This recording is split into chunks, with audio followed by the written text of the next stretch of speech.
So Summer in Time, which was a musical I wrote and produced based on the movie that premiered in Portland, we were a developing musical. And I'm a big believer when you're developing a musical, you better ask a lot of people what they think about the show. And you not only just like, the old cliche about producers hanging out by the restrooms, like hearing comments, like as people are coming and going.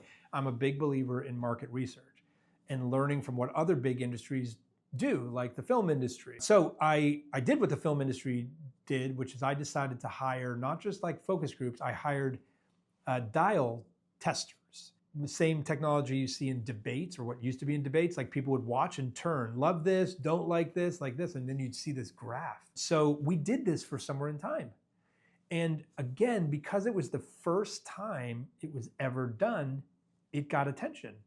And the New York Times got wind because we told them about it and said, we've never heard of a musical using this technology to do this. Can we come out there and watch? And sure, like this was part of the process. And as you know, I'm a big fan of letting people in on the process. But actually, again, this was just a part of our organic work on the show. Like this is what we were going to do. It just had happened to have never been done before. So we do this. First of all, we learned so much from this dial testing, much more than we ever could have learned from just a general focus group.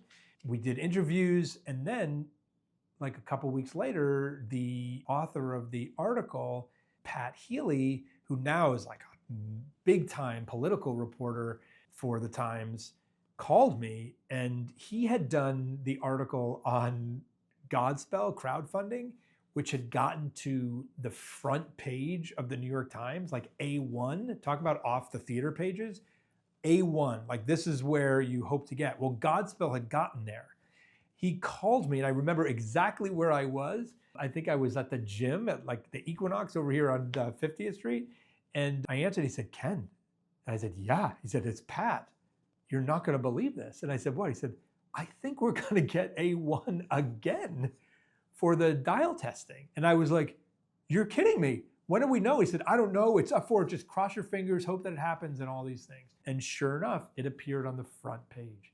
It was organic to what we were doing, and it was something that never had been done before. And honestly, I got a lot of flack for that article. In the article, they, of course, great reporters always get contrarian views, right? Like contrasting views. And they got a couple people that were like, I would never do this. That's what makes it interesting. I always do it. I will always do it again. Research is such a key part of developing theater. Doesn't mean you have to take it 100%, but I think you always have to do it.